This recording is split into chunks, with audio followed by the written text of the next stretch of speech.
Hello दोस्तों, जय श्री श्याम। हाँ जी, आपके लिए लेके आए हैं math, class 10th math, chapter number 1, यानी कि इसका इंट्रोडक्शन है कि परिचय, यानी कि इस चैप्टर से क्या क्या पूछा जाएगा उसके बारे में हम आप लोगों को डिटेल से एकदम बताएंगे। और ये जो हम आप लोगों को बताएंगे यही सब कुछ चैप्टर में पूछा जाएगा, ठीक है।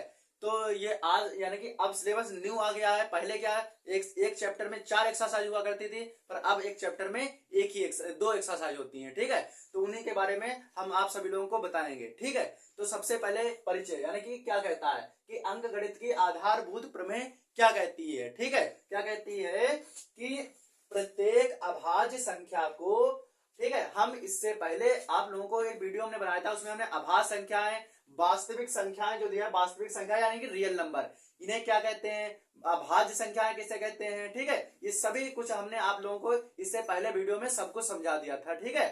तो आप अगर नहीं जानते हैं तो वो वीडियो जरूर देखिए। एक बार हम फिर से बताते हैं कि भाज्य संख्या कैसे कैसे कहते हैं। तो भाज्य संख्या वे होती हैं जिनके दो गुणनखंड होते हैं, यानी कि दो गुणनखंड हो, उन्हें हम दो या दो से अधिक गुणनखंड होते हैं, उन्हें हम क्या कहते हैं, भाज्य संख्या कहते हैं। और अभाज्य संख्या कैसे कहते हैं, वे संख्याएं जिनके केवल दो ही गुणनखंड होते हैं, ना दो से ज्यादा होते हैं और ना ही दो से कम होते हैं, उन्हें हम अभाज्य संख्याएं कहते हैं। अभाज्य संख्याओं में दो से अधिक गुणनखंड होते हैं, ठीक है। अब देखिए, वास्तविक संख्या, यानी कि ये वास्तविक संख्या किसे कहते हैं, जिसमें यानी कि परिमेय संख्याएं और अपरिमेय संख्याएं दोनों आती है, यानी अंडर रूट वाली संख्या भी और बटे वाली संख्या भी दोनों आए, उन्हें हम क्या कहते हैं, वास्तविक संख्या कहते हैं, ठीक है। और इसमें पूर्णांक भी पूछा जाता है। तो पूर्णांक संख्या उसे कहते हैं जिसमें प्लस वाली संख्या भी आती है और माइनस वाली संख्या भी आती है, उन्हें हम पूर्णांक संख्याएं कहते हैं, ठीक है। उन्हें इंग्लिश में इंटीजर भी कहते हैं, ठीक है। अब देखिए कि जो अंक गणित की आधारभूत प्रमेय क्या कहती है इस चैप्टर में, देखिए तो क्या कहती है कि प्रत्येक भाज्य, यानी प्रत्येक माने कोई भी भाज्य संख्या हो, तो क्या करें, कोई भी भाज्य संख्या ले लीजिए, कोई भी भाज्य संख्या ले लीजिए। जैसे हमने यहाँ पर मान लिया कि ले लिया हमने 12 ले लिया, 12 ले लिया, ये क्या हमारी है, भाज्य, यानी कि कंपोजिट नंबर है, ठीक है। कह रहे हैं प्रत्येक भाज्य संख्या को अभाज्य संख्याओं के एक गुणनफल के रूप में व्यक्त, यानी कि अभाज्य संख्या के रूप में इसे में जो इसका गुणनखंड होगा, यानी कि गुणनफल जो निकल के आएगा वो क्या होगा, अभाज्य संख्या होगी। जैसे देखिए, इसको गुणनफल के रूप में पहले व्यक्त किए, तो 2 से काटा 6 हुआ, फिर 2 से काटा 3 हुआ, फिर 3 से काटा 1, ठीक है। तो 2 दूनी 6, 2 से काटा 3, 3 से काटा 1, तो इसका क्या होगा, इसका गुणनखंड देखिए क्या निकल गया, 2 गुणे 3, यानी कि दो भी अभाज्य संख्या है, ये भी दो अभाज्य संख्या है, ये भी अभाज्य संख्या है, यानी कि यानी कि प्रत्येक भाज्य संख्या, कोई भी भाज्य संख्या का जो को अभाज्य संख्याओं के गुणनफल के रूप में ज्ञात है, यानी कि अभाज्य संख्या के गुणनफल के रूप में ज्ञात है। तो ये भी दो है, ये भी दो है, ये 3 है, ये भी सब यानी कि क्या है, ये हमारी क्या है, अभाज्य संख्याएं हैं, यानी कि अभाज्य संख्या के गुणनफल के रूप में व्यक्त करना था, यानी गुणनखंड किया जा सकता है, ठीक है।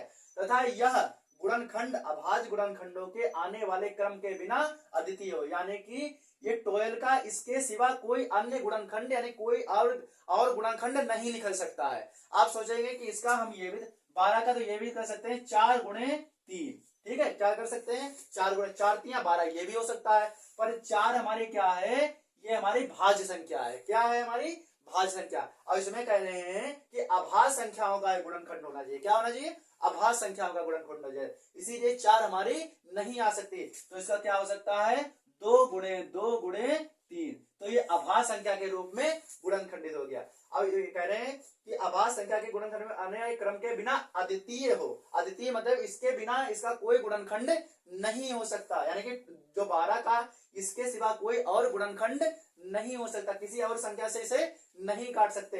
अगर हम 4 3 करेंगे तो 4 हमारी क्या हो जाती है, भाज्य संख्या हो जाती है, पर इसमें क्या कह रहा है, अभाज्य संख्या के रूप में होना चाहिए, ठीक है।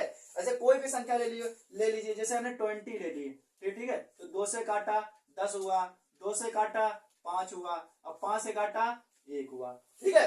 तो क्या इसका गुणनखंड है, 2 गुणे 5, तो दो ये 2 भी भाज्य संख्या है, 5 भी अभाज्य संख्या है, तो दोनों ये क्या हो गया, अभाज्य संख्या के रूप में आ गया, ठीक है।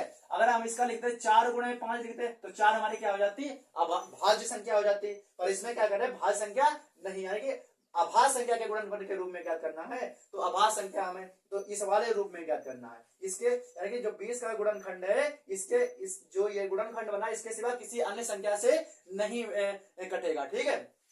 तो यही ये क्या कह रहे हैं, अंकगणित की आधारभूत प्रमेय कहती है, ठीक है, कि प्रत्येक भाज्य संख्या को अभाज्य संख्या के यानी कि प्रत्येक भाज्य संख्या को संख्या अभाज्य संख्याओं के गुणनफल यानी अभाज्य संख्या के गुणनफल के रूप में व्यक्त या गुणनखंडित किया। गुणनखंडित मतलब ये जैसे ये गुणनखंडित है यानी कि इसको खंडित किया जा सकता है, यानी 2 गुणे 2 गुणे 3, 2 तिया 6, 6 तिया 12, ठीक है, तो ये हो गया, किया जा सकता है। या गुणनखंड अभाज्य गुणनखंडों के आने वाले क्रम के बिना अद्वितीय हो, ठीक है, यानी कि इसके सिवा इसका कोई अन्य गुणनखंड नहीं हो सकता, ठीक है। तो अंकगणित की आधारभूत प्रमेय आपको समझ में आ गई होगी, ठीक है। आगे देखिए, ठीक है, अब देखिए कि एचसीएफ और एलसीएम कैसे, यानी कि अगर इसमें पूछा जाए कि आप इन संख्याओं का एचसीएफ तथा एलसीएम निकालिए, तो एचसीएफ और एलसीएम कैसे निकालेंगे, ठीक है।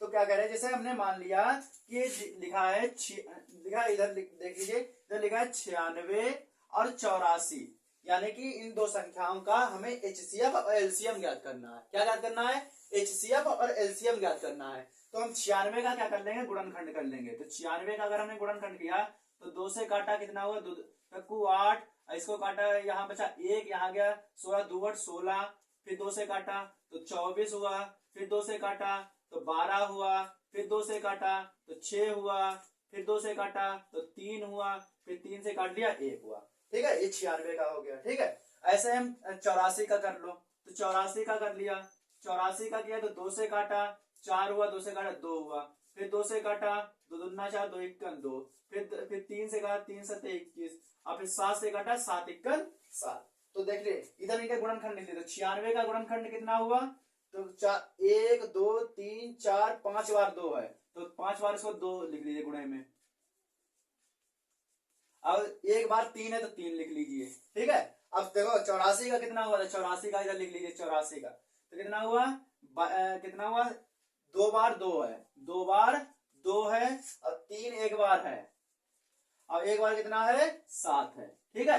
अब देखो इनका एचसीएफ और एलसीएम कैसे ज्ञात किया जाए, कैसे ज्ञात करोगे, ठीक है। क्या कह रहे हैं, एचसीएफ संख्याओं में प्रत्येक उभयनिष्ठ, उभयनिष्ठ मीन्स होता है कि जो दोनों के पास हो, उभयनिष्ठ माने कॉमन, यानी दोनों के पास जो कॉमन हो वो हम ले लेते हैं एचसीएफ, यानी कि लासा मासापा में, ठीक है। दोनों उभयनिष्ठ अभाज्य गुणनखंडों की सबसे छोटी घात का गुणनफल, सबसे जो छोटी घात होती है उसका गुणनफल ले लेते हैं, ठीक है, यानी उभयनिष्ठ। अब देखिए उभयनिष्ठ यानी दोनों के पास कॉमन हो, देखो इसके पास 1 है, इसके पास 2 है, इसके पास हमने 2 ले लिया, इसके पास भी 2, इसके पास भी 2, फिर से हमने 2 ले लिया, इसके पास अब 3 है, इसके पास भी 3 है, तो हमने 3 ले लिया, इसके पास 7 है, इसके पास कहीं 7 है नहीं है, तो हमने 7 नहीं लिया, ठीक है। तो यही हमने संख्या ले ली, तो क्या होगा, 2 दूना 4, 4 तिया 12, तो इसका एचसीएफ कितना निकल के आ गया, 12 निकल के आ गया। ऐसे ही एलसीएम कैसे ज्ञात करें, तो एलसीएम में देखो, अब देखो घाते लिख लीजिए, तो क्या देखो 1 2 3 4 5, तो 2 की घात इसको हम 5 लिख सकते हैं कि नहीं लिख सकते, 3 है, 3 की घात हम कितना लिख सकते हैं, 1 लिख सकते हैं। इसमें देखिए 1 2, तो 2 की घात कितनी हो गई, 2 हो गई, 3 है तो 3 की घात कितनी हो गई, 1 है, 7 है तो 7 की घात कितनी हो गई, 1 हो गई। अब एलसीएम में तो क्या कहता है, यानी कि लासा में क्या कहता है, संख्याओं में शामिल प्रत्येक अभाज्य गुणनखंडों की सबसे बड़ी घात का गुणनफल, यानी कि सबसे बड़ी घात 2 की कितनी है, 5 है, तो हम 2 की 5 घात ले लेते हैं, यहाँ पर 2 गुणे 2 गुणे 2 गुणे 2 गुणे 2, 1 2 3 4 5 हमने ले ली, ठीक है। फिर क्या करें, फिर उसके बाद 3, तो 3 की घात 1 है तो 3 एक ही बार लेंगे, अब 7 की घात कितनी है, 1 है, तो हम 7 को एक ही बार लेंगे, ठीक है। अब देखिए कैसे इसका एलसीएम है, तो इसी गुणा 2 दूना 4, 4 दूनी 8, 8 दूनी 16, 16 दूनी 32, और 32 तिया 96, और 96 की अगर हम 7 में गुणा करेंगे, तो 96 की अगर हम 7 में गुणा करें, 7 छंग 42 के 2, वहां से लगा 4, 7 63, 4 67, यानी कि 672, इसका हम क्या निकल के आ गया, लासापा, ये क्या निकल के आ गया, एलसीएम निकल के आ गया, ये एलसीएम कितना 772, और ये एचसीएफ निकल के आया था, ठीक है। ऐसे ही एलसीएम तथा एचसीएफ पता लगाते हैं, ठीक है। हाँ देखिए, जांच कीजिए कि क्या किसी प्राकृतिक संख्या n के लिए संख्या 4n शून्य पर समाप्त होगी या नहीं, यानी कि कोई भी संख्या है उसकी कैसे भी जांच की जाए कि वह संख्या शून्य यानी कि 0 पर समाप्त होगी या नहीं होगी। तो ऐसे भी सवाल इस चैप्टर में आएंगे, तो देखिए इनको कैसे किया जाता है। जैसे 4n, कोई भी प्राकृतिक संख्या क्या कौन सी होती है, हमने बताई थी कि वे संख्याएं जो एक से स्टार्ट होती हैं उन्हें हम क्या कहते हैं, प्राकृतिक संख्या। एक है, दो है, तीन है, चार है, पांच है, ऐसे कोई भी संख्या है तो क्या वह जीरो पर समाप्त होगी या नहीं होगी। तो उसको कैसे ज्ञात करें, तो चार यहाँ पे कह रहे हैं 4n शून्य पर समाप्त होगी या नहीं होगी।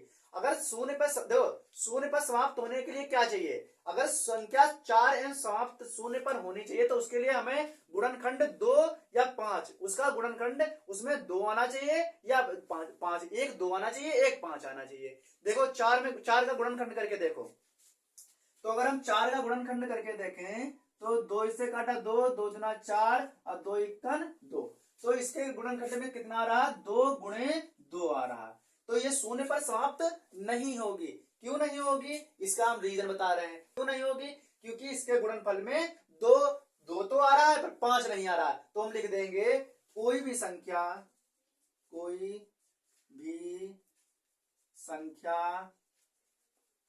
शून्य पर समाप्त होगी। कब होगी,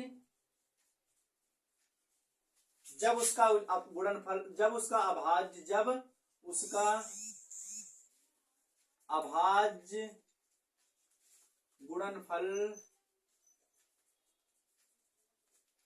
में 2 या 5 हो। ठीक है, यानी कि उसके अभाज्य गुणनफल में कितना, 2 और 5 होना चाहिए। ठीक है, एक कम से कम 2 आए और एक 5 आए तभी वह संख्या शून्य पर समाप्त होगी, वरना वह संख्या शून्य पर समाप्त नहीं होगी। तो 4 में क्या है, कहीं 2 5 आ रहा, 2 तो आ रहा पर 5 नहीं आ रहा, इसीलिए यह संख्या शून्य पर कभी भी समाप्त नहीं हो सकती है। ठीक है, तो यहां पर लिख देंगे अतः 4 के गुणनफल में, ठीक है, 4 के गुणनफल में क्या है कि 2 तो आ रहा है पर 5 नहीं, अतः यह संख्या कभी भी शून्य पर समाप्त नहीं होगी। इसमें इतना कुछ लिखना पड़ता है। ठीक है, क्यों, देखो जांच कीजिए कि क्या किसी प्राकृतिक संख्या n के लिए संख्या 4n शून्य पर समाप्त होगी।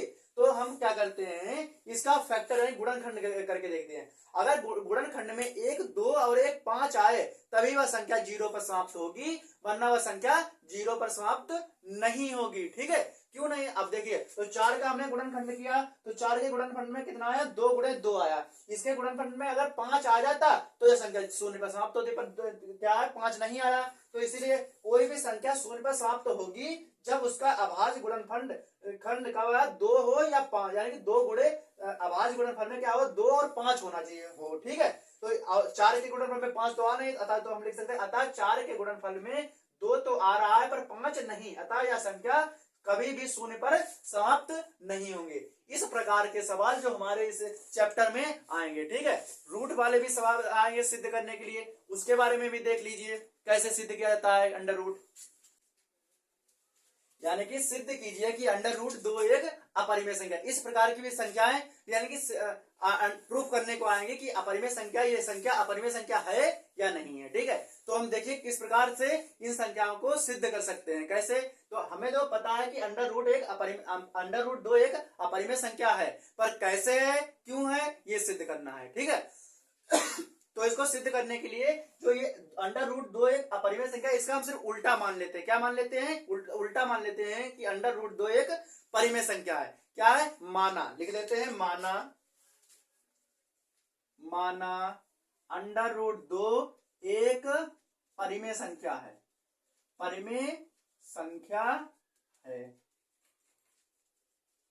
ठीक है, हमने मान लिया कि अंडर रूट 2 एक क्या है, परिमेय संख्या है। अब देखो अंडर रूट 2 एक क्या है, तो अंडर रूट 2 तो लिख लिया। अब परिमेय संख्या में क्या आते हैं, p/q, तो क्या मान लिया, P बटे Q हमने इसको मान लिया। तो क्या मान लिया, P बटे Q के रूप में मान लिया, क्योंकि हमने परिमेय संख्या माना ना। अब परिमेय संख्या का बटे के रूप में होती है, P बटे Q के रूप में, तो हमने मान लिया। अब P और Q हमारे क्या हो गए, P और Q, P और Q हमारे सहभाज्य हैं, हमारे सहभाज्य हैं। क्या है, सहभाज्य, सहभाज्य है। ठीक है, सहभाज्य क्यों है, ये P और Q है, ये एक के सिवा किसी अन्य संख्या से कटने नहीं चाहिए, यानी कि विभाजित नहीं होने चाहिए, किसी भी अन्य संख्या से विभाजित नहीं होने चाहिए, तभी ये हमारी क्या होगी, अपरिमेय संख्या होगी, वरना क्या बन जाए, तभी ये हमारी क्या होगी, परिमेय संख्या होगी, वरना ये नहीं होगी। ठीक है, तो एक के सिवा किसी अन्य संख्या से, P और Q एक के सिवा किसी अन्य संख्या से नहीं कटते। सहभाज्य संख्या कौन सी होती है, जो एक के सिवा किसी अन्य संख्या से नहीं कटती है। ठीक है, तो ये P और Q हमारे क्या है, सहभाज्य हैं। ठीक है, तो ये P और Q हमारे एक के सिवा किसी अन्य से नहीं कटने चाहिए, यानी विभाजित नहीं होने चाहिए। अब देखिए, तो यहाँ पर √2 है, हमने यहाँ पर इसके बटे में 1 कर लिया, तो इसकी हमने कैंची गुणा कर ली। अब देखो √2 है, अब इसके साथ Q गया तो क्या हुआ, गुणे में Q पहुंच गया, बराबर क्या बचा, P बचा। ठीक है, तो क्या इसको लिख सकते हैं, √2 गुणे, सॉरी √2 ये तो है ही, और Q। ठीक है, क्या लिख सकते हैं, Q, एक मिनट रुकिए, इधर देखिए क्या है, √2 Q, इसको हम लिख सकते हैं, बराबर में क्या बचा, P बचा। ठीक है, P बचा। अब क्या करते हैं, दोनों पक्षों में वर्ग करने पर, दोनों पक्षों में वर्ग, ठीक है, दोनों पक्षों में क्या कर देंगे, वर्ग कर देंगे, तो इस पर हम क्या लगा लेंगे, स्क्वायर लगाएंगे, वर्ग कर देंगे, तो 2 का वर्ग कितना होगा, 2 होगा, Q का वर्ग कितना होगा, Q स्क्वायर होगा, अब P का वर्ग कितना होगा, P स्क्वायर हो जाएगा। ठीक है, अब देखो ये 2 इधर गुणा में है, इधर जाएगी तो ये बटे में हो जाएगी, यानी कि 2 P स्क्वायर को क्या कर देगी, विभाजित कर देगी। अगर P 2 जो है, अब देखो यहां लिख देंगे, 2 P स्क्वायर को विभाजित करता है, यानी कि जो 2 है वो P स्क्वायर को विभाजित करता है, तो भाई जब 2 P स्क्वायर को विभाजित करेगा तो 2 P को भी विभाजित करेगा, तो लिख देते हैं यहाँ, तो 2 P को भी विभाजित करेगा, विभाजित करेगा, करेगा। ठीक है, अब देखिए, अब हम क्या मान लेते हैं, P बराबर मान लेते हैं 2C। अब आप सोच रहे हैं P बराबर 2C, तो P अगर यहाँ पर √2 सिद्ध करें तो 2 रखेंगे, अगर 3 सिद्ध करें तो 3 रखेंगे। C हमारा क्या है, पूर्णांक है, क्या है, C एक पूर्णांक है, क्या है, पूर्णांक, पूर्णांक है। अब देखिए जैसा है वैसा बिल्कुल सेम इधर उतार लीजिए, तो क्या है, 2Q तो ऐसे था, P की जगह में कितना रखना है, 2C रखना है, क्या रखना है, 2C रखना है, इसका हमें क्या कर और इस पे तो वर्ग लगा है तो वर्ग लगा दीजिए। ठीक है, तो क्या करेंगे, तो 2Q तो ऐसे रहेगा, और 2 का वर्ग कितना होगा, 4 होगा, C का वर्ग कितना होगा, 4 स्क्वायर हो जाएगा, C स्क्वायर हो जाएगा। ठीक है, अब देख Q तो इधर Q स्क्वायर था, क्या था, Q स्क्वायर था इधर, सॉरी इधर Q स्क्वायर लिख लीजिए। ठीक है, अब जब 2 तो इधर है, जब 2 गुणे में है इधर, तब तो किधर आ जाएगी, ये इधर आ जाएगा, किधर आ जाएगा, इधर 2 जो गुणे में है तो बटे में आ जाए, 2 इधर हो जाए, C स्क्वायर बचा, 2 जगह 2 1 2, 2 दूना 4, तो Q स्क्वायर बराबर कितना, Q स्क्वायर बराबर कितना बचा, 2 बचा, तो 2 लिख लिया, अब C स्क्वायर लिख लिया।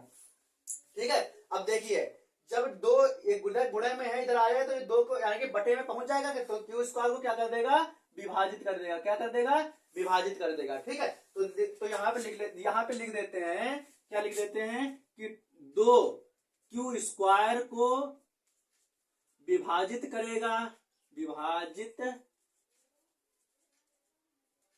करता है, तो 2Q को भी विभाजित करेगा, भाई Q को भी विभाजित करेगा।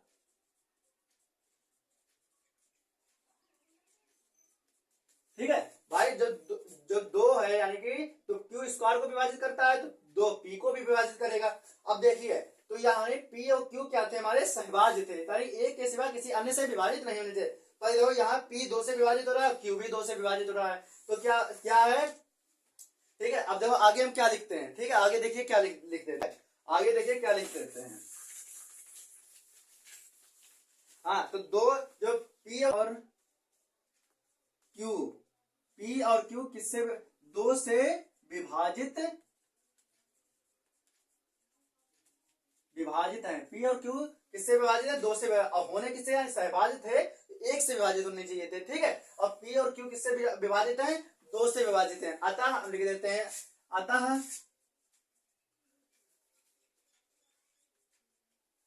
यह विरोधाभास हमारी गलत परिकल्पना